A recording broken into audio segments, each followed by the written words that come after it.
Welcome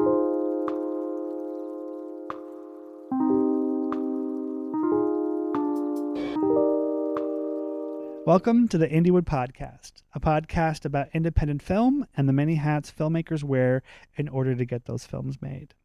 Each month I am joined by one such filmmaker where we explore their approach to the craft and how they thrive within the visual medium of film.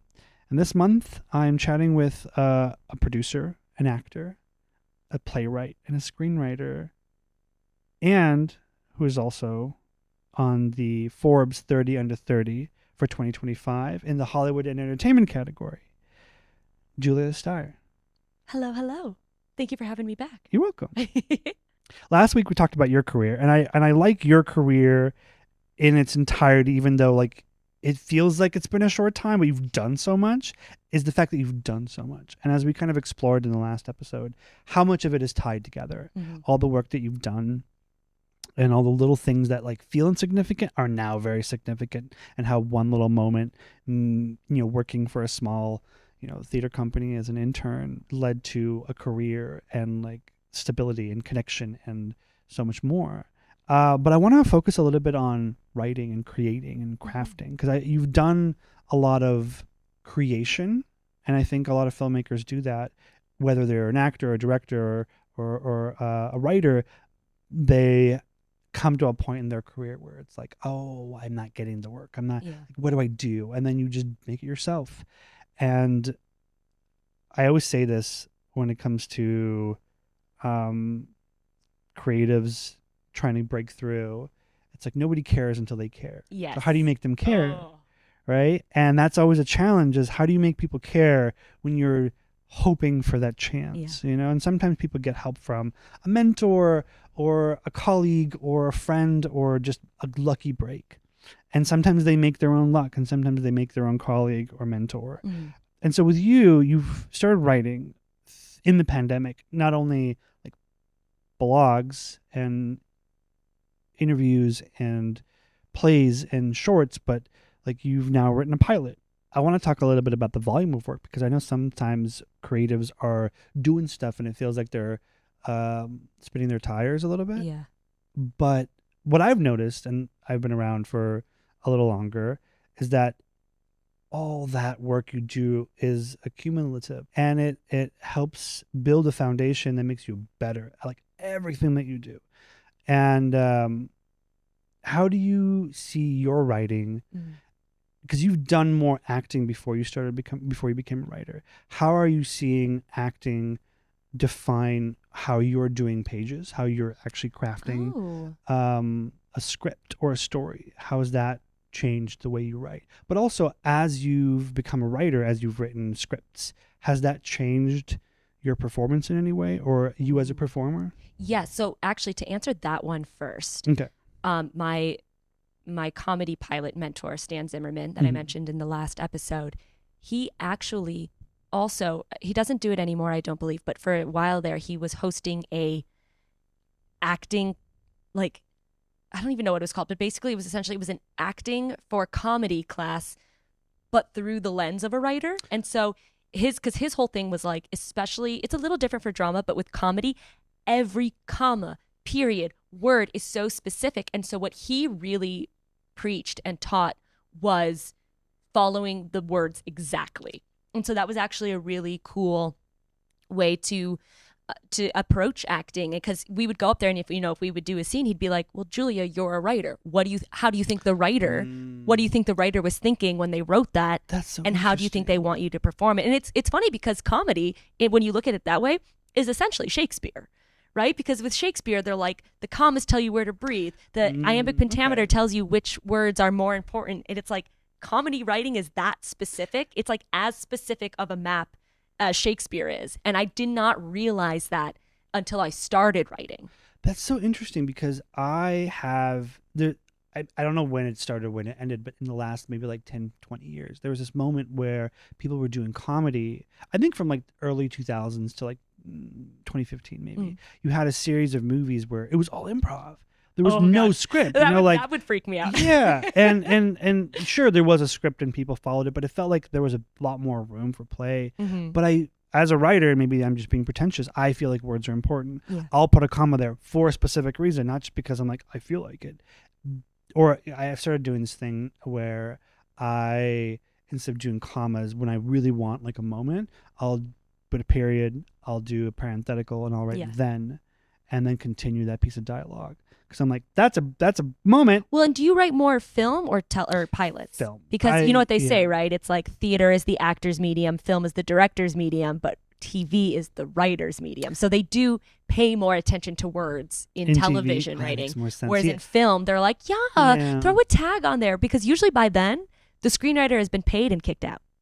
You know what I mean? Yeah, no, I'm in film, and maybe that's why I'm feeling so precious about my words, because everyone's As you like, should. I Like, you don't kind of know. have to be your own Yeah. advocate in Mhm. film, because Mhm. Yeah. they'll be like, oh, just play with the words a little It's like, bit. no, don't play with the words. You say the words as I've written them, please. It's funny. And- I wrote an audio drama one time, and I was listening in on their recording, and the director was like, oh, well, we could just cut that line. And I literally unmuted myself. I was like, no, you cannot. No, thank you. Please, I Put it wrote that back. for a reason. Yeah. Oh, that's interesting. Yeah. So the class that you took with Stan, the acting for writers. So how did what were the things that you learned in that class that helped to define you as a performer? Ooh, I think honestly, I think as actors, we get so much, like in terms of auditions, you get so much that you have to learn in such a short amount of time Mhm. that I think the first thing that goes is sometimes the memorization of the words. And, you know, it's like a 24, 48-hour turnaround. And so I think there's a lot of times where like I've been doing an audition where I'm like, okay, well, it's close enough.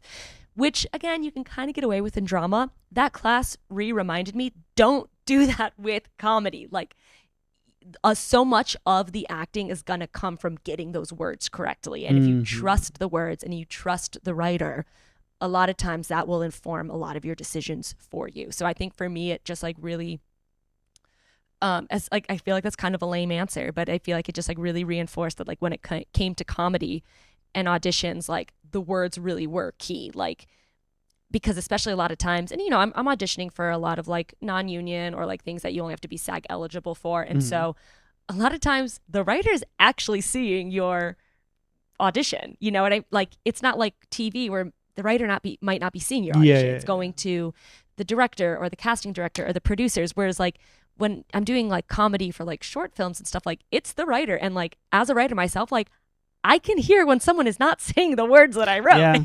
Yeah. It drives me crazy a little bit too. So I think it really just helped like hammer that in of like, as the actor, like also remember to respect the writer and their art and their craft. And like, this is, you know, artist to artist, just respect the work that's going on. And the best way to respect it is to honor what's written. So as we've kind of talked about rules in filmmaking, which don't matter, or like, you know, it's weird to have this mentality of like, dude, this is the rule of the script. Mm-hmm. Say the words, don't mess with the words, like follow this rule. But then also with filmmaking, it's like you can throw the rules out and break them. There's also this kind of idea of writing something, making something, and then just being like, it's done. I'm not going to mess with it anymore. Yeah. And so maybe that there are certain moments within a script or a short or a play or a feature where it's just done. Yeah. And you don't have to be precious about it. So as you've become a writer and as you've written a lot of things because you did the 10-minute plays and shorts and now a pilot, how has that initial idea of like, let's be precious with the words kind of coexisted with this idea of not having something be perfect and just kind of like letting it be free? Ooh, that's a good. So I think with writing, I think I break it up into two ways that I write. One is just like writing what you want to write. And the other one that personally helps me get through rougher times or lows and it really helps with the not being precious is I'm not afraid to write for an opportunity. And so I guess what I mean by that is some of my 10-minute plays and some of my pilots, they're things I wrote because I was like, oh my God, this experience happened to me and I want to write about it and I think I can dramatize it. And this is what I want to say. And then on the other hand, I wrote this 10-minute play because a theater in Queens was looking for plays that featured a person with a disability. And I was like, I think I could write one. Wrote it, sent it in. They didn't take it. And I was like, okay, whatever. Like, I now have a 10-minute play that maybe I can do something with at some point. But like, I wasn't feeling particularly passionate about it because I had written it for the opportunity. So I was kind of able to put it away.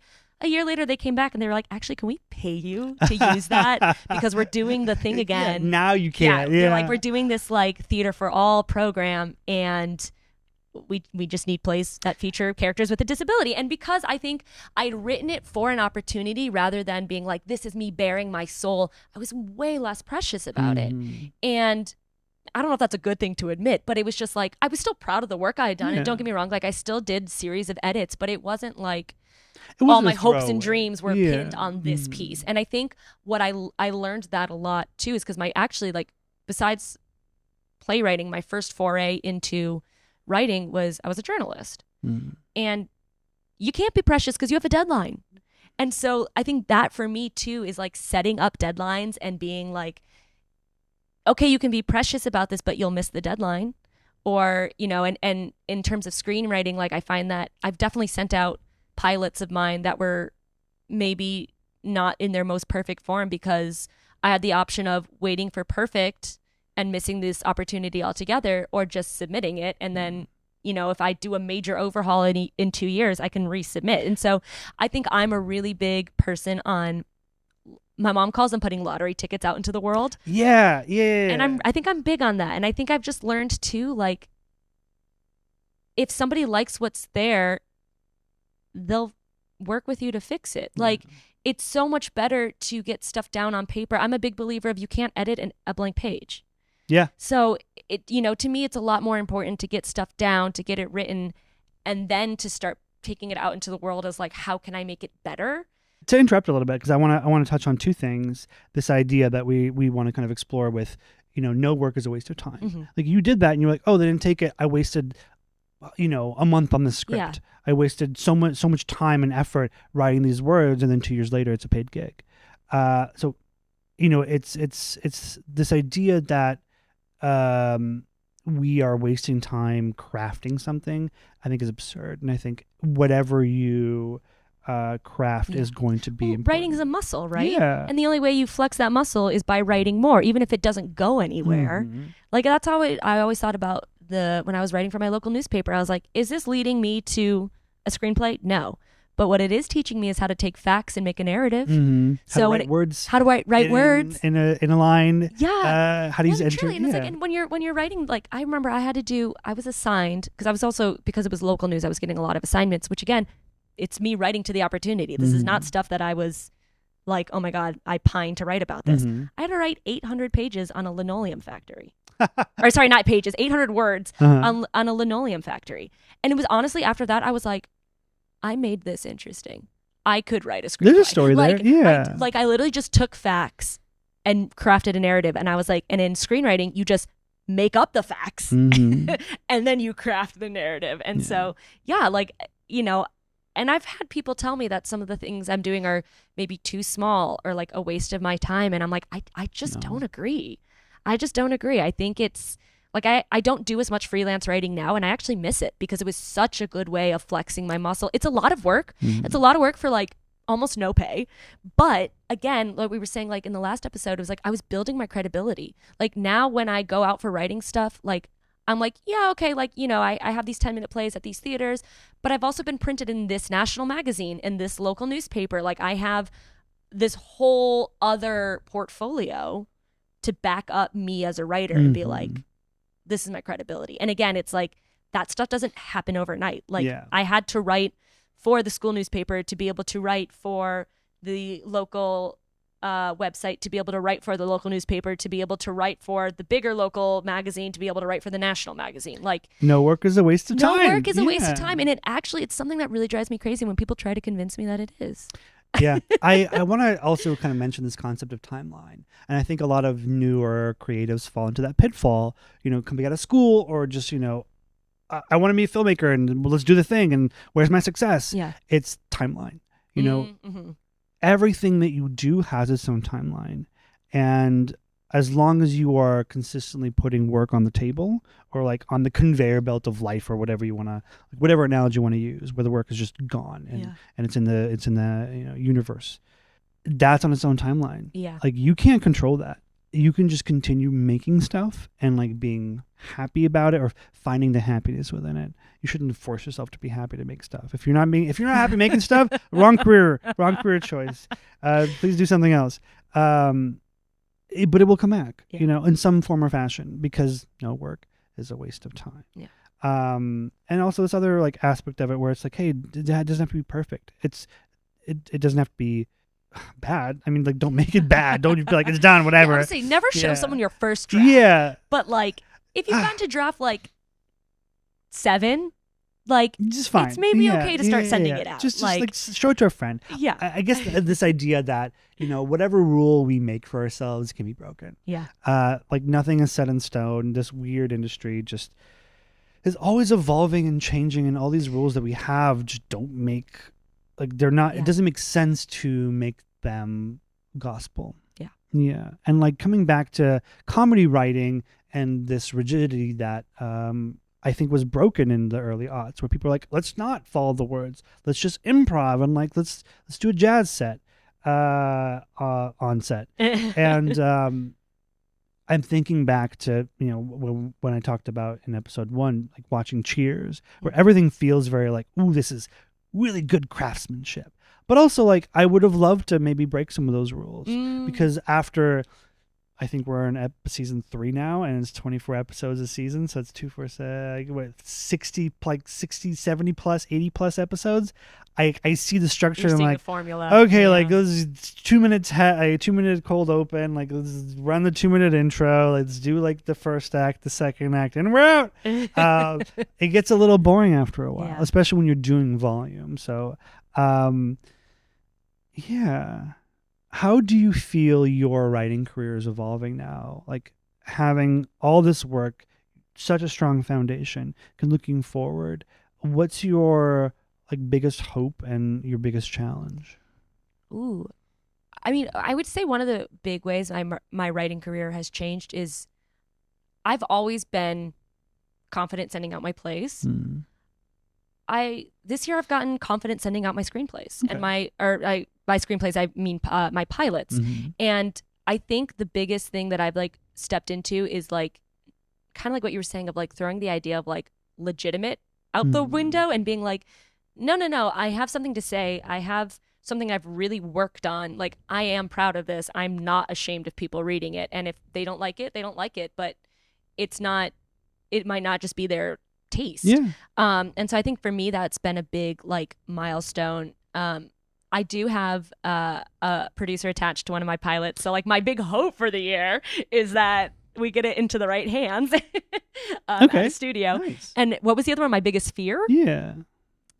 Ooh, my biggest fear is, this is like, I feel like this is like such like a silly one, but like I sometimes fear that I'm running out of ideas. And I think it's because I'm not writing as consistently as I used to. Yeah. I think when I was constantly, it's because I'm trying to like clear away and like zero in, but now I'm finding myself kind of like what you were saying, like I'm only going off the last 5 pages I wrote. Like I almost feel like I need to like pause, like go out and like not think about writing so that I can come back and bring my experiences and infuse them, because I think right now I'm trying a little too hard to be like a good screenwriting student of like, I'm going to take this idea I have and I'm going to fit it into all of these molds so that I write the good thing. And I think like what I am craving a little bit is like a little bit more cracking open of that, of just like, and I don't know what the answer is. I don't know if the answer is to get up and like write for 10 minutes every day and just see what comes out. I don't know if it's like, bust out the artist's way again, or if it's just like I just got back from a very long trip, and I feel that was like the first time in a while that I have felt refreshed and like excited to like sit down and make stuff. So I think my big fear is that I sometimes get caught up in the rat race a little bit and like Yeah. You need to take those breaks. I'm going to make an observation because this is something I've been Yeah. through recently as well, where I'm like looking at the stuff that I'm writing. I'm like, wow, this feels derivative, you know? And I'm realizing that I started to become precious with it. Oh. Because I was like, this is my job. This Yeah. is my career. I'm not having any fun anymore. Yeah. So my brain was like, cool, then I'm not going to be here for you creatively because you're not having fun.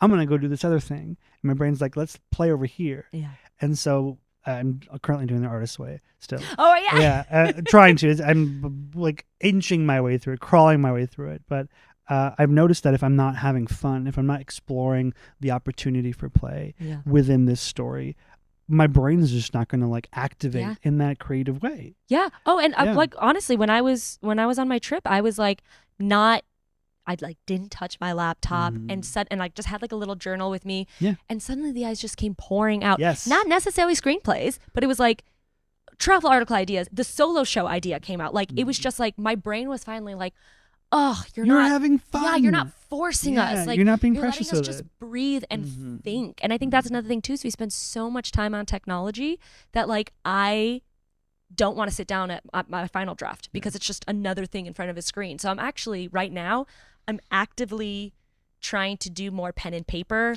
Same. I'm trying to do more paper-based, like honestly, just like crafting. I was like, I feel like I need to exercise a different part of my creative brain that doesn't have to do with a screen. So I'm doing a lot of like scrapbooking just to like get more tactile with it and like give my eyes and my brain a rest. And then coming back to my journal and being like, oh, that's a scene idea. And so I'm kind of like exploring that a little bit because I think truly like while I was away, I just realized I'm burnt out. Yeah. No, that's a big part of it. We put so much pressure on the work that we're doing and we can't think about anything else. Yeah. And then we get burned out. Well, and then I'm a big culprit of yelling at myself. Being like, don't do that. Why aren't you? Don't you should be that. writing more. Like, no, why aren't you shouldn't. waking up at 4 a.m. and writing for 3 hours every? Like, I'm like mean to myself, and I'm trying not to be because it's not helpful. It's so counterproductive. It is. And I think too. I think I lock up out of like fear of disappointing myself. You're literally just saying things that I've experienced in the last year. I'm like, oh, I've opened up. I used a Highland instead of Final Draft. I opened up Highland, and I'm like, and I choke because I'm like, I feel this pressure. I'm being too precious with it. I'm putting so much strain on this idea of me being successful in this page. Yes. Like this word needs to be perfect. And I'm like, my workaround for that has been because Final Draft or Highland, it feels so final. I've started just doing it in Google Docs. Really? Because that feels like I'm just playing. Yeah. I'm just playing. None of this is real words. And then the things I like, I move into Final Draft. I'm like, this is the story. Final this is the draft. this is serious now. You know, my kind of approach with the tangible. Tactile, thank you. Tangible works too, though. Okay, yeah. I like tactile better. Is I'll do traditional note cards. Because sometimes like I actually have a program called draw.io for anybody who wants to use the digital version of this. It's like a graphing program that like makes flowcharts. Oh. But I've made note cards out of it. I like that. So draw.io, it's browser based. Go check it out. It's free too, I think. And I've used that a lot for note cards, but then I'm like, I'm staring at a screen. So I've gone back to traditional note cards. I'm all like just on a cork board with pins and I'm like, it's so satisfying, isn't it? But then before I write a scene, I'm trying something new. Whereas I have a separate journal from my Artist Way journal where whatever scene I'm writing for that moment, I'll just start talking to myself on the page about it, and then that's when I activate that fun center, like creative center of my brain, where my brain's like, oh, we're playing, let's go have fun. Here's some ideas. And then I'll be like, ha, steal. And then I'll go write those on a digital platform like Highland or Final Draft. Not Final Draft. Yeah. I love that. You know what? That's so funny. There actually is, oh my gosh, I think it's in the book Steal Like an Artist. He talks about the importance of touch. And he's like, even if I'm writing something on kind of exactly what you're saying, he's like, if I'm doing digital note cards, he goes, I'll then print them out, cut them out and just like touch Interesting. them and move them around. He's like, there's something about getting off the screen, working with your hands that just like activates different parts of Yeah. your brain. And honestly, for me, it's like, it got to a point last year where I was on the screen so much, I developed an eye twitch. Really? Like I was just like, and, Yeah. I was like, what's going on? And someone was like, yeah, you're looking at a screen all day. And I'm like, Yeah, I This is feel that awful. because I also get an eye twitch when I get like really stressed. Yeah. Haven't in a while because I'm like meditating a lot and it's helping. But to kind of go back to that tactile note card thing, I once did, and I really want to go back to this because it was so much fun. I have an old typewriter, and I will do note cards Yes. on the typewriter, and it slows me down so much. And I think we move too fast nowadays. So like that idea of slowing down, like living with that, like that creative nugget that I have, helps so much. Yeah. And I'm not seeing a screen. I'm not connected to any technology. It's just me like hammering a button that's hammering an arm into paper. I'm so excited you say that because I do the same thing. Really? I bought a typewriter off of eBay for like $100. It's not good, so I have to like rewind the ribbons all the time. But that's how I write monologues. Really? Because again, there's something about touching it that just, and I like the sound of the clack, clack, Clack, clack. clack, clack, clack. And yeah. And it's like a free write. And then I went through and I highlighted the things I liked, Mhm. and then I went and typed them up. I read some pages that I wrote. This wasn't like script pages, but just stuff that I wrote on a typewriter, and I was like, "Wow, this is good." And I was like, "This is really, really fun. This is really creative," and it's because I was having fun. Yeah. And yeah, so I think as we're kind of talking about all this stuff, right, all this volume, I think we like return back to that concept of no work is wasted time. Yeah. Like even if you're just writing stupid stuff, like you're creative, you got to do creative things. You got to keep like, And you can't work from a blank Yeah. page. Like you really can't. So No. it's like, yeah, but like just write down your ideas. Mhm. One of the biggest examples I have of that, of just like, ideating and maybe even writing like half-baked ideas, is I was in an acting class and there was a guy who was in it, Frank Tran, amazing director, and he was in the class with me, and he was in it because he's a director. He wanted to learn more about acting, and I'd been talking a lot about my writing and stuff, and he actually came up to me after class one day and he was like, well, what if we made something together? He's like, you want to act and write, I want to write and direct, like what if we like co-wrote something and shot it? And I just opened up my ideas folder, picked something out that I had started in college but it hadn't gone anywhere. I just had like a one pager on it, and it made the whole experience actually happen because I could have seen it where I just got so caught up in trying to find an idea that the fact that I was able to be like, oh hey, I had this idea, like what do you think about that? And we weren't starting from a blank page. Like we actually sat, wrote, shot it, submitted it to, like it happened. And I think a lot of times, wasted work. Could we have edited that film forever? Sure. Yeah. But we also, this is where deadlines become your best friend. He had a family thing back in Florida, and so we had a deadline of like, this needs to be done at the end of January. And so suddenly we stopped being precious. We wrote it. We were like, yeah, we like that. That's fun. Mm-hmm. Let's go shoot it. Let's edit it. And I do think deadlines are your best friend in creative works because they just force you to put the pen down or they force you to pick the pen up. Because a lot of times people forget we can become afraid of our own work. Yeah. I have a short that's still in the editing bay that I have to edit. There's no deadline. I shot it 2 years ago. Yep. I'm like, it's not going anywhere. Like I don't have a deadline for it, but maybe I need to. So I'm going to go home. I'm going to make a deadline for that short film, and hopefully by... But you know what I would do? I would make it external from you. I would pick a festival you want to apply to. That's a good idea. That's how I would pick it, because if you idea. make your own deadline, you won't meet it. If you make a deadline of something external that you literally are like, I can either get it done or I can completely miss this opportunity, you're more likely to do it. I think I'm going to do Austin Film Fest. There you Maybe go. not this year because I don't think I'll be able to make. I think it's already done. I think it's it like a might be. late deadline. So next year, Austin Film Fest. That's going to be my deadline. For those at home, go write, go do stuff. Even if you're an actor, if you're a writer, if you're a director, if you're a producer, if you're an editor, like just go make something small. Yeah. Go do something. Like write something down on a page. I'm on Reddit. I see a lot of actors just put monologues together and share it, and I'm like, some of these are not great. Some of these are really great, but you're doing stuff. What am I doing? I'm sitting here criticizing you. Like, that's productive. Yeah. So go do stuff. Go thrive. And I'm a big believer too in recycling material. Mm-hmm, I think it makes it less scary when you're trying something new as well. And so like the example I have for that is for a couple of years, one of the big theater communities I was a part of was called It's Personal. And it was this company that did collections of solo performances based around a theme. And the first one I did, I was so nervous. I had never done anything like solo performance. I was like, oh my gosh, oh my gosh, oh my gosh. I had my senior year of college, I'd written an essay about my fear of stage kissing. And I was like, oh my God, this is a solo piece.